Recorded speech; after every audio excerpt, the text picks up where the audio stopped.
Thank you for joining us at Community on Demand. Today's message is presented by Dan Greer. Dan holds a doctorate from Grace School of Theology and is the senior pastor here at Community Church. This message was recorded during a live Sunday morning service at Community. Let's listen in as Dan begins. Who are, let's say, most upper middle class people who are either in or out of the financial world recognize the name Warren Buffett as one of the most, the world's most foremost investment tycoon. He's 90 years old as of August 30th.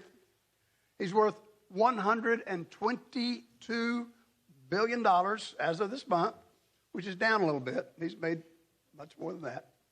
This makes him today the 10th richest man in the world. By the way, in 2008, he was actually the richest man in the world, unseating Bill Gates that year.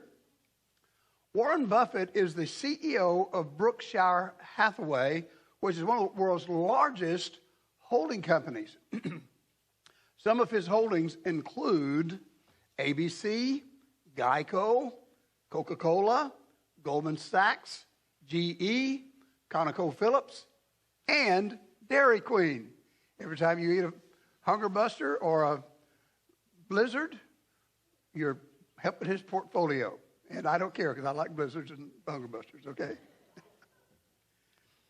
In 1958, Buffett purchased a 5-bedroom, 2.5-bathroom house in Omaha, Nebraska, which is where he's from, where he lives, for $31,500, and he has lived in that same house for 65 years. From 1970 to 1980, he only took a salary of $50,000 a year, and then in 1980, he gave himself a raise, and ever since then, he's been taking a salary of $100,000 a year, which is a lot for some of us, but not a lot for others.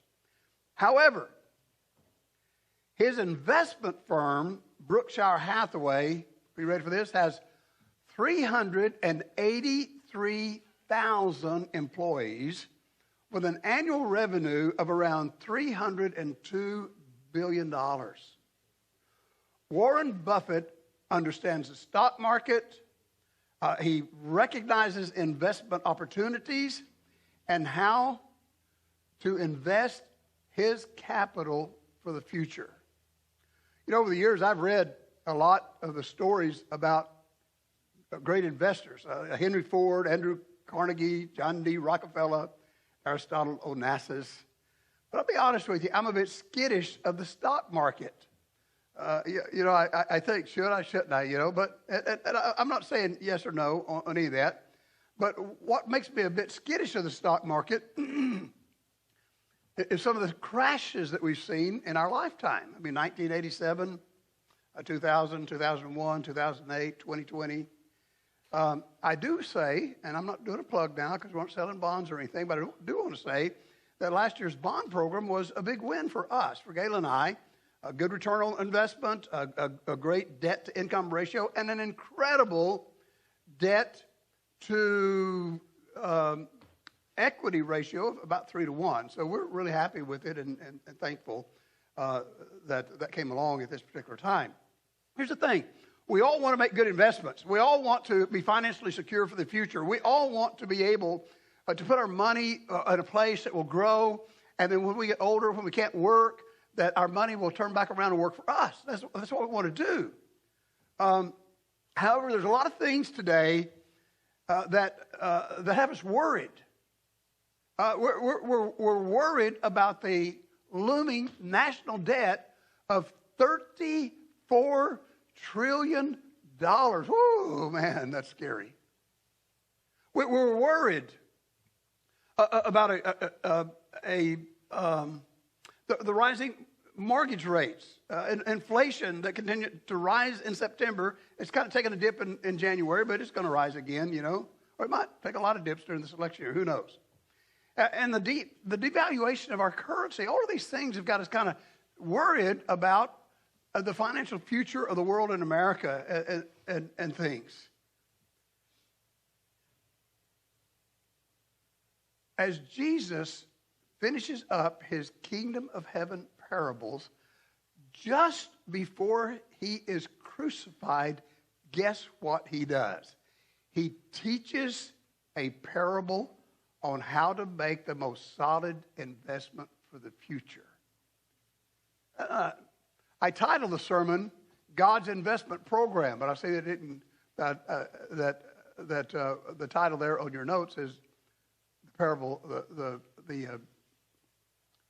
parable of the talents. But we could change that title to God's Investment Program. This parable is known as the parable of the talents. And as we look at this parable, the last parable, by the way, the first parable last week's parable was one of the most difficult parables to understand. This was probably the easiest to understand. And as we look at this parable, the parable of God's investment plan, how to make great investment for the future, or the parable of the 10 talents, there are a few things that we will see as we just go through it. We'll notice that there are some players, they have a purpose, and we see their productivity as we look down at the whole parable, the whole story. So let's kind of look at those things as we analyze this parable this morning. First of all, there are players in the parable.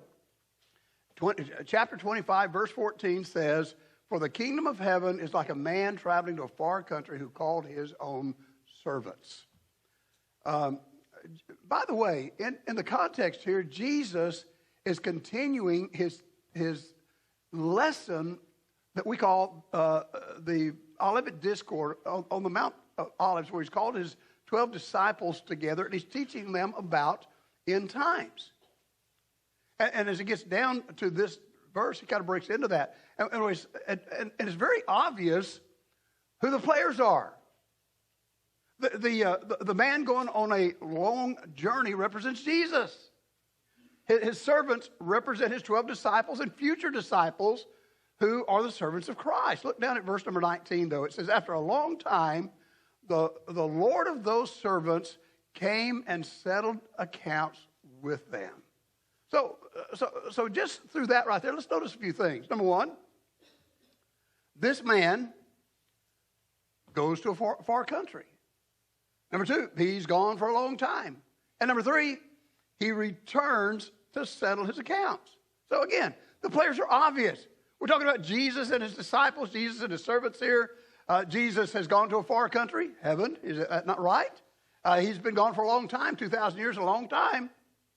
Unless you're a preterist, then he's already come. You just can't see him, And he's coming back. He's coming back for us to give an account. And so it's obvious. We know who the players are, so we don't have to spend much time there. But there is a purpose in this parable as we continue to read.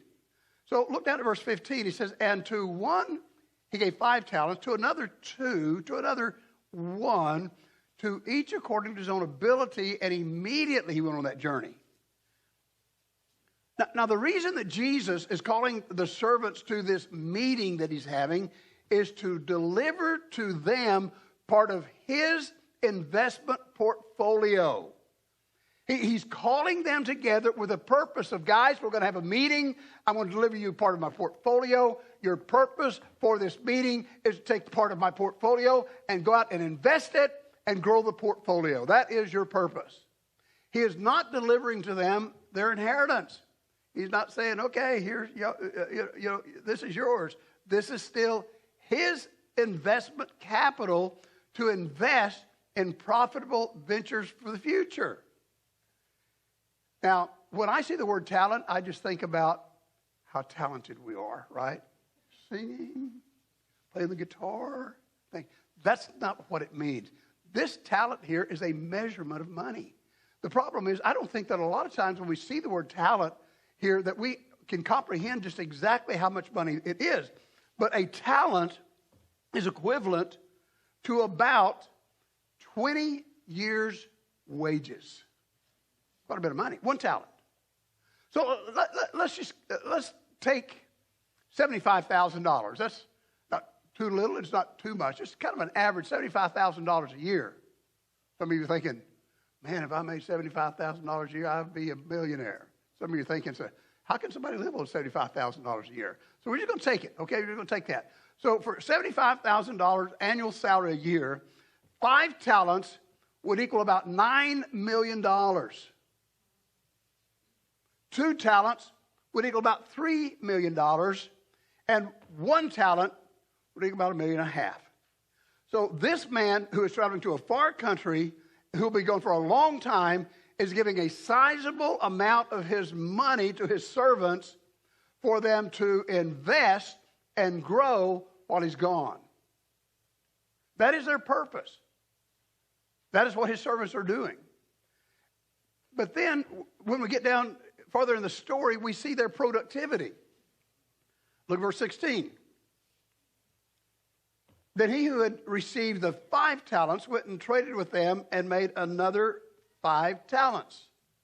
And likewise, he who had received 2 gained 2 more. But he who had received 1 went and dug in the ground and hid his Lord's money. So, it's obvious. There were 2 servants, used the investment capital, made wise investments. Maybe they made a couple of unwise investments, but overall, they made wise investments and they doubled their money.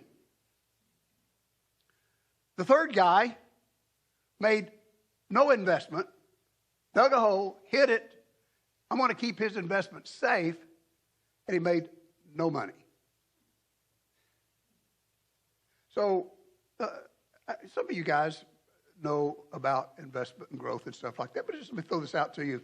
An investment at 5% APR will, it takes about 14 years to double your money at 5% APR, annual percentage rate.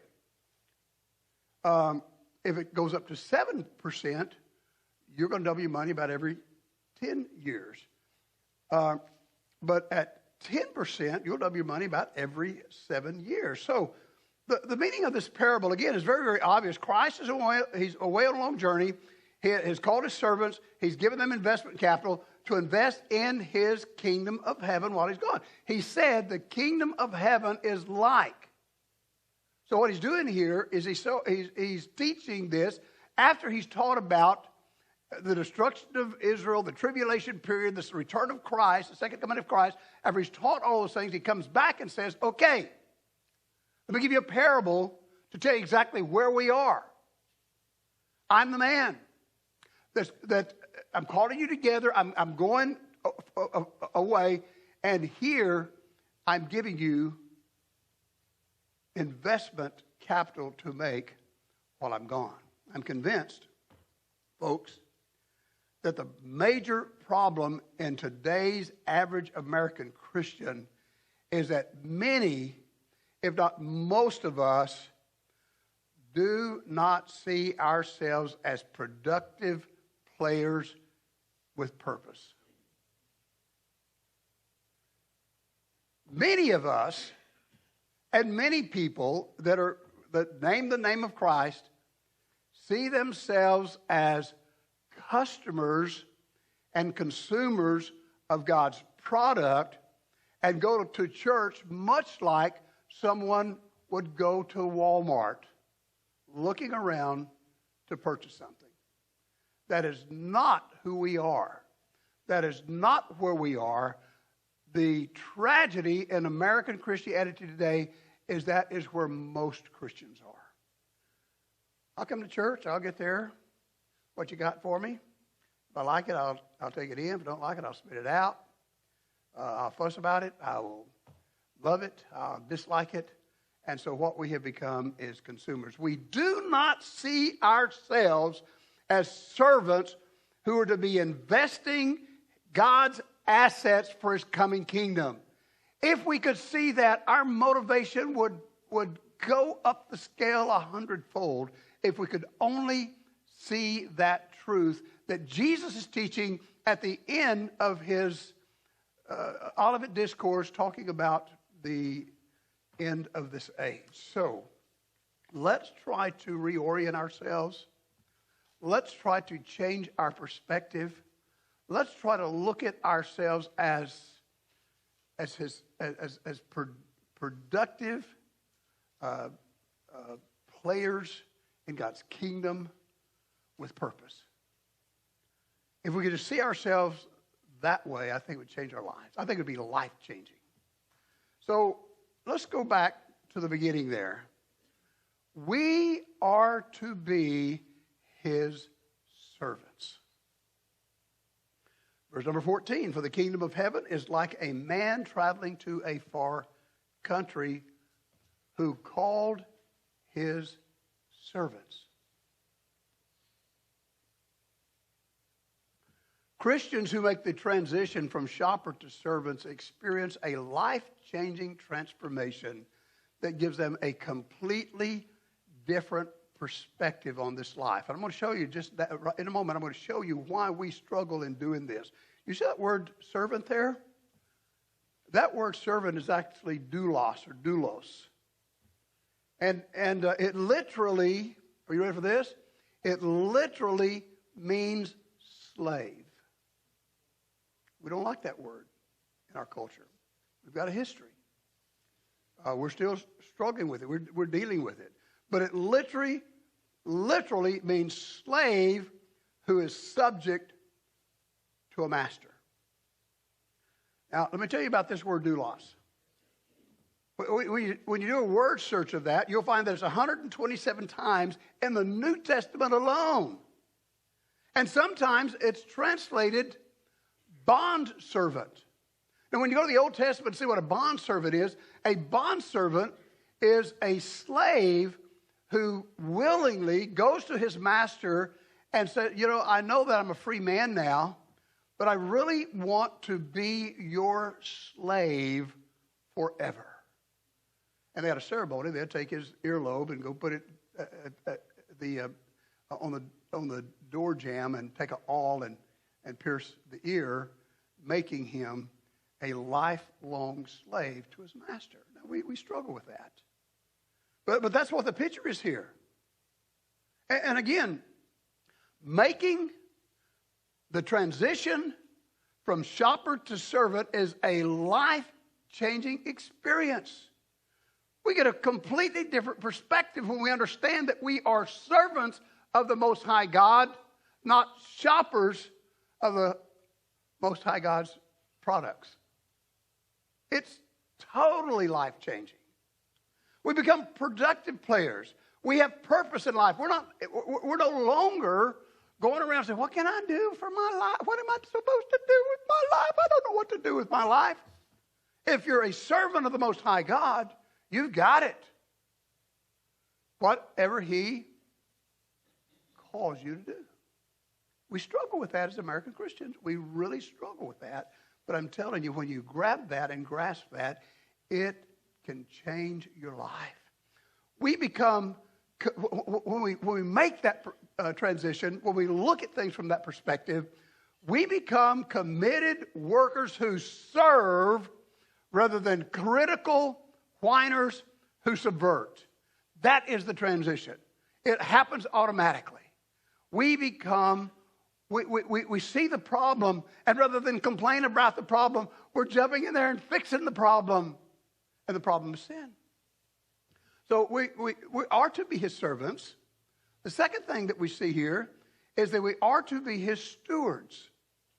And in verse number 14, it says, and he was back there, and he delivered his goods to them. The he is not referring, I said this before, this owner is not transferring ownership to his servants. He's transferring custody of his goods to them. The assets are still his goods, but now they are under the care and the supervision and the control of his servants. In fact, Paul reiterates this over 1 Corinthians chapter 4 when he says this, chapter 4, verse 1, let a man so consider us as servants of Christ and stewards of the mysteries or the secrets of God. And there are a lot of mysteries and secrets. I mean, to me it doesn't make sense, and I'll finish the verse in a moment, but to me it doesn't make sense when I'm not making enough money in the first place and I start giving to God, I start tithing, I start doing more, it's a mystery to me, a secret to me, how that he begins to supply my needs, and I've got more money in the bank than I did before I started doing it. I don't get it. It's a secret, it's a mystery to me. But let a man so consider us as servants of God and stewards of the mystery of God. Moreover, it is required in stewards that one be found faithful. Stewards don't own the plane. They don't own the cruise ship. They don't own the luxury train. They supervise, they control, they direct, they serve the passengers on the plane. Do you see the transition there? We don't come in and sit down and say, where's that stewardess? We are the steward. You know, where's that person? Supposed to be taking care of me. We are the servant. Stewards don't own the plane. Servants in this parable are stewards who care, control, supervise the owner's assets and grows the owner's interest in assets. So we are to consider, Paul says, let us consider ourselves as servants and stewards of Christ who come with caring attitudes rather than consumer attitudes. This is his church. It's not my church. This is his church. We are his servants. We are his stewards. What a different attitude for us to have. But there's something else that I see here. We're to be his servants. We're to be his stewards. We are to be his students. There's a lesson to learn here. Look at verse 20. He who had received 5 talents came and brought 5 other talents, saying, Lord, you delivered to me 5 talents. Look, I've gained 5 more talents beside them. And the Lord said to him, well done, good and faithful servant. You were faithful over a few things. I will make you ruler over many things in the kingdom of heaven. These servants were in training for bigger and better responsibility in the future coming kingdom of our Lord. So if they can manage and grow a few $1 million right now, then they can manage and grow and develop many more in the millennial 1,000-year reign of Christ to come. We know the one that had the 2 talents, same story. I'm not going to read that one. But look down in verse number 24. He who had received the 1 talent came and said, Lord, I knew you were a hard man, reaping where you have not sown, gathering where you have not scattered seed. And I was afraid. And I went and hid your talent in the ground. What is he doing here? He's making excuses. Oh, Lord, if I'd have made the wrong investment, man, you'd have come and got me. Oh, Lord, I was just afraid that was. I just felt the safest thing to do was just put it in the ground, leave it there. But what his Lord said there in verse number 26, his Lord answered and said to him, you wicked and lazy servant. You knew that I reaped where I had not sown and gathered where I had not scattered seed. So you ought to have deposited my money in the bankers, and at my coming I would have at least received back my own with interest. And then here it comes. So take the talent from him, give it to him who now has the 10, and cast the unprofitable servant into outer darkness. There will be weeping and gnashing of teeth. Now that's a little scary, isn't it? Some of us misinterpret that passage of Scripture. We say, well, I thought servants and sons went to heaven. Now, what does he do? Does he cast them in hell? It does not say he's casting them in hell here. You see that? Please note that. He is not casting this servant in hell. He's casting him into outer darkness where there is weeping and gnashing of teeth. He begins the parable with the kingdom of heaven is like, and he ends the parable with the gnashing and darkness and gnashing of teeth. I believe what Jesus is teaching here is that when we come down to the end of the age, through the trib, and we come down to his return, and he starts making the account, that there are going to be believers who were consumers instead of committed, faithful servants, and they will be heartbroken when they begin to see what God was trying to do, and they will go into emotional, spiritual darkness, depression, and despair in the kingdom of heaven to come. I don't know about you guys, but that so motivates me. That makes me want to reassess my life every day. Am I faithful? Am I fearful? Am I committed? Am I a consumer? What is my attitude? What am I doing here? In the coming kingdom of heaven, there will be productive servants that will receive greater responsibilities and rewards, and there will be lazy servants who suffer loss and have emotional, spiritual darkness and depression in the coming kingdom.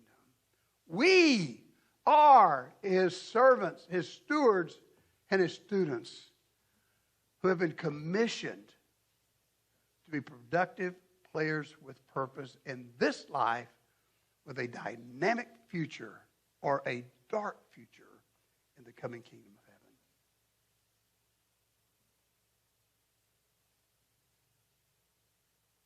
Clint, throw this other slide up here. Many of you know the guy down in the corner. You recognize him, Mark Zuckerberg, little bitty picture there. This came out last month. Now, today,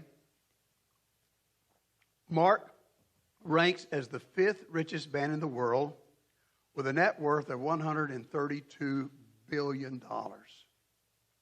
His Facebook platform has 3 billion active users, with over 2 billion users accessing Facebook every day. This past December, a story came out on social media of at least by 2 or 3 sources and was confirmed by Time. That right now, Mark Zuckerberg has plans and has even started building a massive bunker on his 1,400-acre ranch in Hawaii. He sees what's coming. So this bunker will include, this is kind of an artist rendering of it. This bunker will include a total of a dozen buildings with at least 30 bedrooms, 30 bathrooms, 2 mansions totaling 57,000 square feet, multiple elevators, offices, conference room, industrial-sized kitchen, a gym, pool, sauna, a hot tub, cold plunge, tennis courts, guest house, operational buildings, escape hatch, and 11 tree houses for the kids to play in. There's a hidden door that will be constructed of metal filled with concrete, and the estimated cost of this project today is $270 million buried in the ground.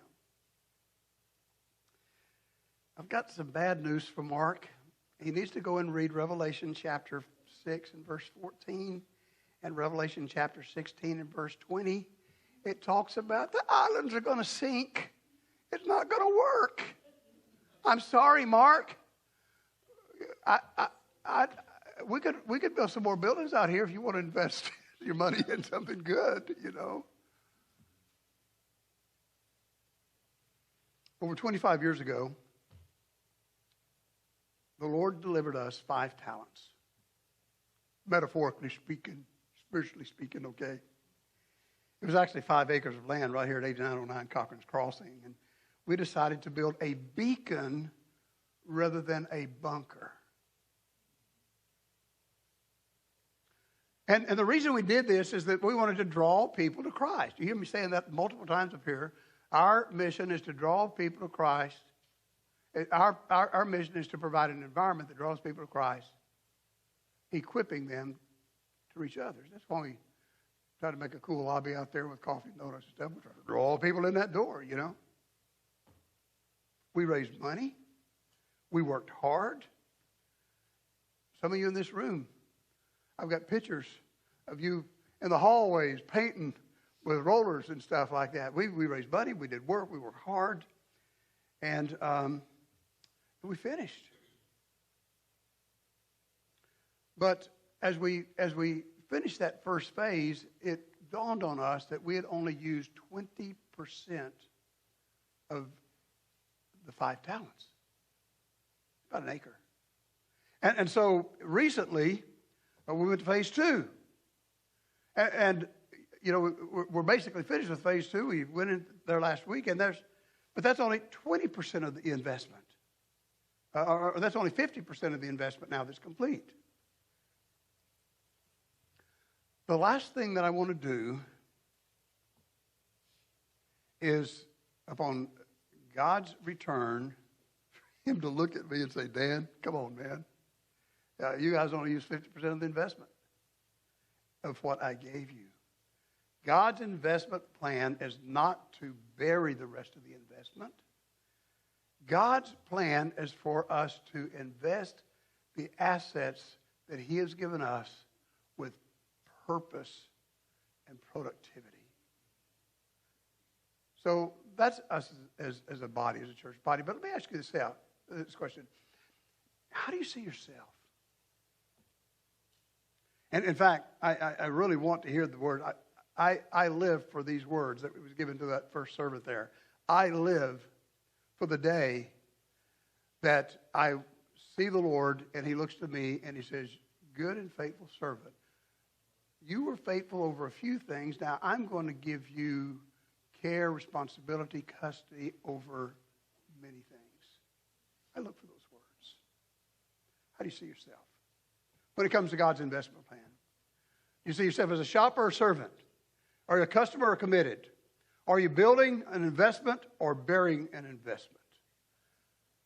If we can make this transition, it is a life-changing moment in our.